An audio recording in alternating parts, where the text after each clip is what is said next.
You know, as a gamer, there are three big things that make me feel like I'm on all kinds of drugs. Getting a nice weapon, defeating the final boss, but the biggest thing that makes me feel all kinds of is gazing upon a game's overworld for the first time. A lot of games have something of a main hub where you'll find yourself frequently visiting between your questing. And hot damn, some of them sure do shine. I mean, video games have a lot of great things, but overworlds have such an amazing effect that they can easily be the best part of some games. And yeah, I know that many, oh god, that's a lot, others have talked about this in the past. But hey, I'm new to the Countdown community, so I think I get a free pass. Besides, might as well get the cliche topics out of the way now and move on to more interesting ones when you guys would actually care. As far as rules go, I'm looking at size and overall detail of each one. Bonus points for creativity and jam-packing it full of fun shit to do. Let's get to exploring.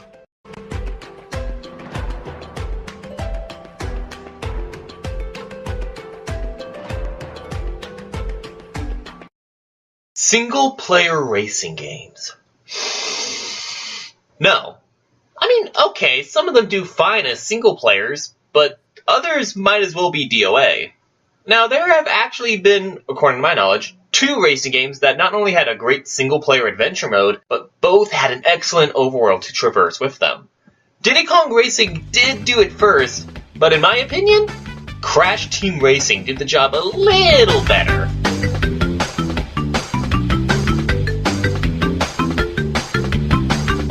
The Insane trilogy did a lot of good things for Crash. Not only did it bring one of the biggest gaming icons of history back to the front lines, it reminded a lot of people about CTR.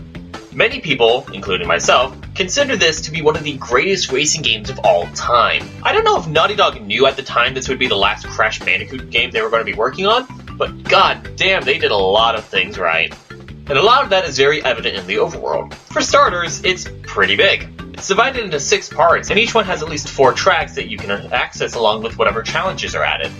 The layout and overall detail is just so well made. As a kid, I wasted so much time ignoring the races and just driving around without care. Which brings up the main reason why I put it on this list. DTR did something really cool that Naughty Dog was also pretty good at doing for a lot of their other games. And that is, aside from entering racetracks, there are no loading screens between the 6 main areas.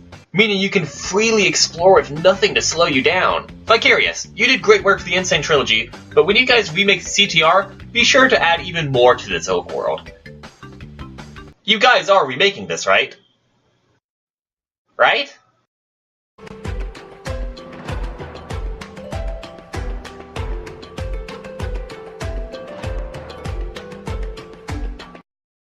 Now, with a subject like this, I clearly had to do some research. And while doing so, I came across a post on Shark Puppet that had the top 5 best and top 5 worst video game overworlds. And for some reason, Minecraft overworlds were in the worst category. And I have just one thing to say about that. The hell is wrong with you? To be fair, he does mention that he should have put Minecraft in the best slot, but if you considered it for the best, then it shouldn't even have been near the worst. Especially not side by side with Soliana. Now, I'm not going to act like Minecraft has the best of the best when it comes to their overworlds, but calling them bad is unjust. First of all, they are massive. The PC version has a radius of 30,000 meters and a height limit of 256. And it's not like they're empty. There are caverns and mines to explore, villagers to meet, dungeons to raid, and temples to plunder. Not to mention have plenty of mobs to kill and tame. But probably the main reason I put it on here is that this is the only world on this list that you have absolute control over. What's wrong? You don't like that mountain? Well, why not just tear it down and build some shrine to the male genitalia? It's that easy. Just take a look at Mionite and Minecraft Diaries. Building your overworld may chew up a lot of your free time, but damn, time well spent.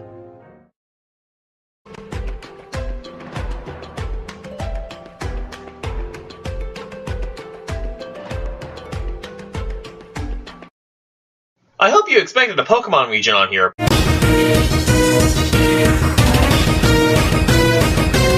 God damn, they've been on game with this for the last 20 years.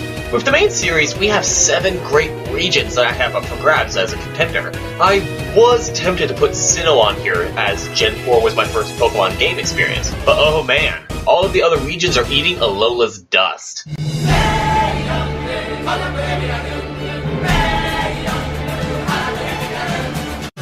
Geez, where do I even start with this one? Nintendo did a lot of things right when making the 7th generation, and Alola is one hell of a landmark. Sort of similar to CTR, the Alola region is split up into 4 different island regions, and each one is like their own mini-region. Each of the islands have their own unique features that whenever you go to the next one, it's like a brand new adventure. Deep jungles, frozen mountains, and with Pokéride, exploring this region was made a lot more enjoyable. And all the little games and extras that were put into here, I love it! Just give me more of this! I'm just curious on how Nintendo will expand on this for the 8th generation. But then again, I'm sure we still have some more time before that comes along. I'll take a Gen 4 remake in the meantime. I'm willing to make sacrifices here if you are.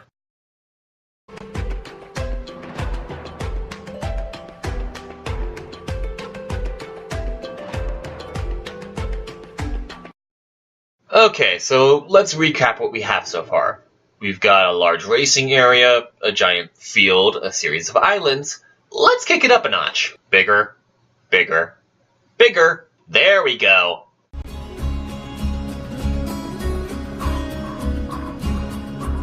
Oh my god, do I love Borderlands. I won't lie, I hate the majority of FPS games out there.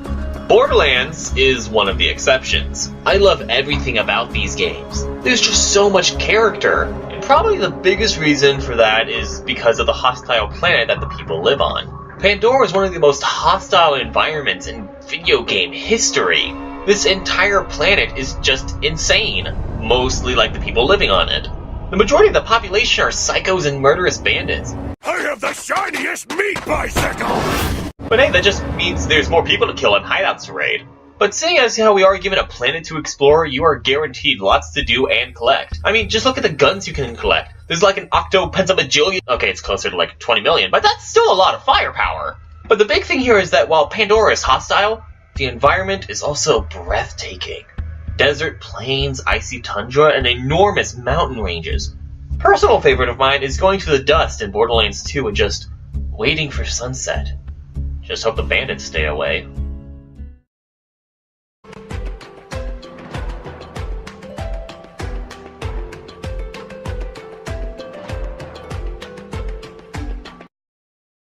Now that I've mentioned aliens, I'm sure there is a lot of you who are just waiting to type in the comments, why wasn't there a Metroid Overworld on here? Well, cometh down thine tits, good sir, because I'm about to cash that check.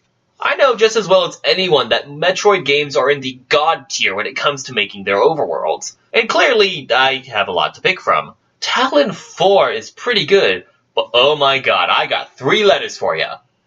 BSL. Oh yeah, we're going to the dark side. Metroid Fusion did so many things right, but damn! The biologic space laboratories are in its own special category. Pandora might be a planet, but the BSL research station is like 10 planets in one facility. In order to study species from a multitude of different planets, they built this place to hold all manners of different alien creatures. You've got all kinds of settings in this place. You got oceans, tundra, jungles, and the fiery pits of hell. And everything in between. I mean, sure, Fusion is as linear as my driveway, but this world gets some bonus points for managing to be a Metroid game and a horror game. Considering that this is so confined and that you're constantly being hunted by this fucking thing, this overworld manages a constant level of tension that rivals FNAF the very first moment you step foot into this place. Being able to scare the shit out of me while still making it fun?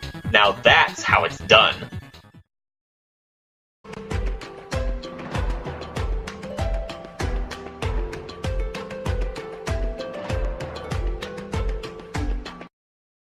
Whenever building up an overworld, it's important to remember the environment that you're basing it off of, like how Alola is obviously based off Hawaii, and how Los Santos is supposed to be Los Angeles. If it was on steroids. No, I will admit, I haven't played a lot of GTA 5. I would buy the game if my wallet wasn't mostly composed of Sonic coupons. My options are limited. But regardless, it doesn't take that much convincing for me to say that Los Santos is a masterpiece. It's twice the size of Liberty City from 4. And that was already huge, but Los Santos is not only bigger, but much more beautiful. And it won't matter what you drive, getting from one end to the other is going to take a significant amount of time, but at least you can take in such amazing scenery as you do. But aside from that, this city is chock full of fun activities. You can take a swim in the ocean, have a shopping spree, go skydiving, get killed by a psycho officer, not play golf, obliterate a gang, rob a bank, hashtag 420, not play golf, raid the military base, fight a mountain lion, not play golf, kiss a train, and, just about anything that isn't golf.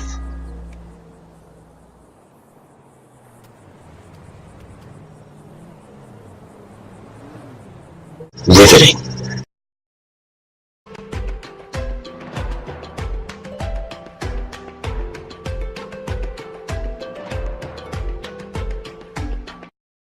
There are a lot of great titles out there, and big shock, many of them I've never touched for one reason or another. Perfect example of this, Elder Scrolls. To be more specific, Skyrim. Like GTA 5, this is another game I haven't played. Not that it's too expensive, I just never got around to it. But man, if I don't put this world on here, I don't think I'd sleep tonight. Of course, that brings up an issue. I have zero confidence in what will be said if it comes from my mouth. So I asked a seasoned pro to speak on my behalf on this one. Take it away, Gene. Thanks, bud. So, yeah, it's me. I'm not a real expert on Skyrim, to say the least, but I'd say that I've had my share of hours, and I really enjoyed most every single thing I did with them. There's something more to Skyrim, more than its 65,000 square mile or something terrain, more than any of the glitches, memes, or racial prejudices that can be found for miles around. Something more about the world that Skyrim lives in just makes it mean so much more than a quest to go become the biggest, muscliest, bestest, mother-foosing hero around. The care that Bethesda and the creative directors had while they pieced together every rock and waterfall of this overworld is iconic, to say the least, and that doesn't even include every person to talk to, every mountain to traverse at a 90-degree angle. With as broad and indirecting of an overworld as this, it's hard to be certain if your choices are even good, nefarious, strategic, or even meaningful towards anything. The player's approach to the overworld, their mental method of valuing every different part of it, becomes its own whole thing to develop over time. The player needs to find out what matters to them, what different treasures are worth hunting down, what causes are worth killing for, and my personal favorite moral dilemma, werewolf or vampire. There's so many more things to do throughout almost every inch of this world, and not just hero-y stuff. Unlike Final Fantasies and other grand RPGs of the past, you aren't restricted to the profession of heroism in this overworld, and life among civilization is more than just walking around looking at townspeople as if they're just things to protect. In these Nordic lands, you can be a townspeople.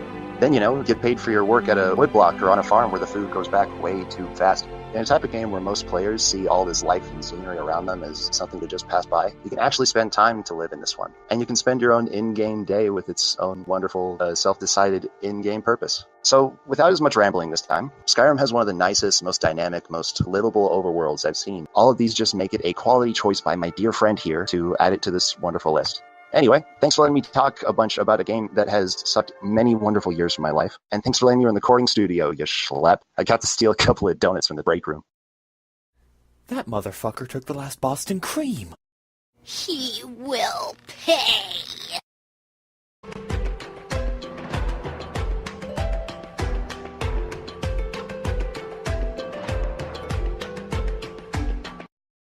Now, here comes the part where I might seem crazy. So far, every segment on this list has been a big, crazy world that gives seemingly unlimited options for the player to do. But is it possible for a game's overworld to be even better if it barely gives you anything to do at all? Many games do this, and many of the games aren't that good. But not every game is like Journey. One phrase I always found intriguing was, less is more. Journey takes this phrase and wears it proudly like an Olympic medal. The way Journey works is that it drops you off in the middle of the desert and shows you the end goal, the mountain. You don't get a map, no exposition, hell, you don't even get a tutorial! This allows you to focus strictly on the two main aspects of this game, the gameplay, and one of the most breathtaking and stunningly magnificent overworlds I've ever seen. I'm not exaggerating in the slightest. Journey is meant to be not about the game itself, but the experience you get from it. The overworld offers an experience that just can't be turned down.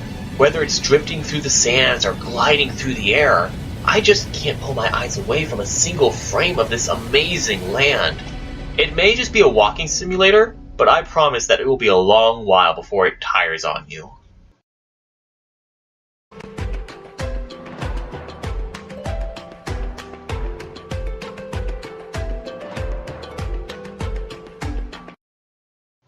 It's time to prepare for the Almighty Ones. Now, no joke, this entry towers over in comparison to the previous 8, both in what it offers and its concept. So prepare to bask in the majesty that is Xenoblade Chronicles. Now, again, this is a game I have been unable to play, mostly just because I have zero clue where to find it. But sweet Christ, after finding out about this game's overworld, I'm going to have to go on a hunt after it. Let's recap again some of the overworlds mentioned before. We've had some islands, a city, a planet, and they're all good. They wouldn't be on here if they weren't. But compared to Xenoblade, they don't hold a candle. How do I put this? The entirety of this game, the mountains, the plains, the cities, they all take place on the lifeless corpses of two colossal titans frozen in battle. How do you say no to that idea? This concept alone was enough to skyrocket it to second place. I mean, come on! The bodies of two titans? That's just phenomenal thinking!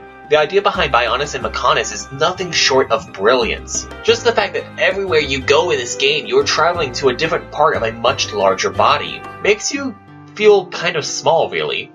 But even without the ingenious idea, this overworld makes it this high for just how amazing it looks. When I was researching all of these overworlds, I was also saving pictures to my desktop to use as a background slideshow. I saved about 12 images from Bionis and Mechonis. Each area you explore is just too amazing for words. From what I've seen so far, there seems to be a countless number of spots where you can just sit and take in the world around you. Though I haven't played the game yet, my favorite just might be Valak Mountain at night. It's pretty hard to beat this view, but then again, something has.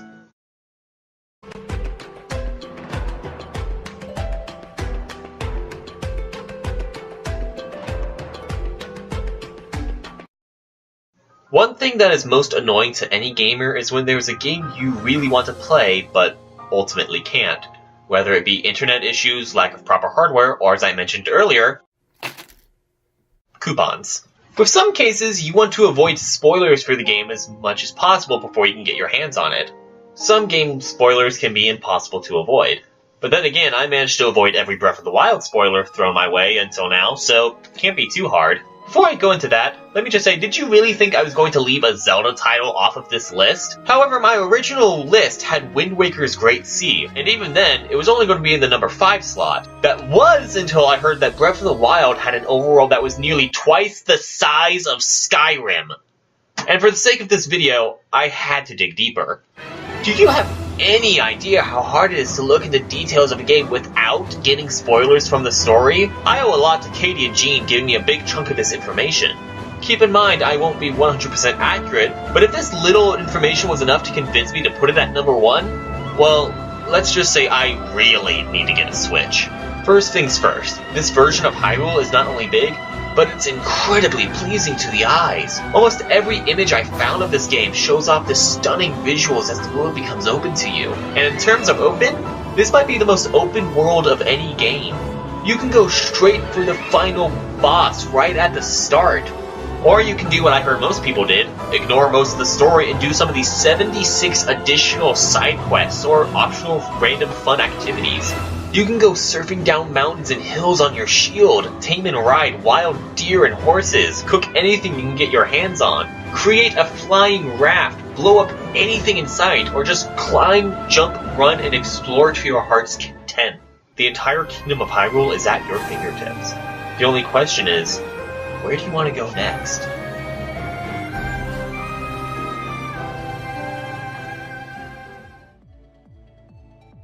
Hey Starbites, Kyle here. I'm gonna make this quick because it's late at night and my family's asleep. I hope you enjoyed this. This was my 3rd countdown and I feel like this is my best so far. If you haven't seen my other countdowns, go ahead and stab that subscribe button and check them out. If you have any ideas for what you want the next countdown to be, or if you want to see a gameplay on Starfall, leave it in the comments below. And with that, I will see you next time.